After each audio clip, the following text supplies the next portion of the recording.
बारामतीमधील राष्ट्रवादी काँग्रेस अजित पवार गटातील राजकीय धुसफूस आता उघड होते आहे। गब्बरचं सोशल मीडियावर एक पत्र व्हायरल झाले।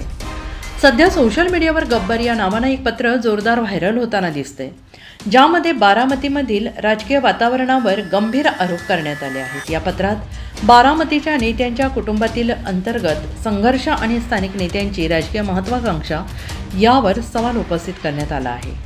पत्रातील मुद्दे: या पत्रात लेखकाने बारामतीकरांनी साहेब ताई दादा यांच्यावर नेहमीच प्रेम केल्याचं आणि मतदान रूपी आशीर्वाद दिल्याचं नमूद केले, परंतु सद्यस्थितीत बारामतीचे राजकीय वातावरण गढूळ झाल्याचं मत व्यक्त केले। स्थानिक नेत्यांच्या स्वप्नांना तडाखा देण्यासाठी दादांची बदनामी करून त्यांना राजकीय पायउतार करण्याचा डाव खेळला जात असल्याचा आरोप या पत्रात आहे। वहिनींना पाडलं, आता दादांना पाडायचंय का? या पत्रात गब्बर यांनी वहिनींना म्हणजेच ताईंच्या पराभवाच्या संदर्भात बोलत आता दादांनाही राजकीय शर्यतीतून बाजूला करण्याचे प्रयत्न सुरू असल्याचा दावा केला आहे आणि यामध्ये काही स्थानिक नेत्यांचा उल्लेख करत त्यांनी दादांच्या गळ्यातील ताईत होऊन आर्थिक ताकद आणि सत्तेचा गैरवापर केला असल्याचा आरोप केला आहे।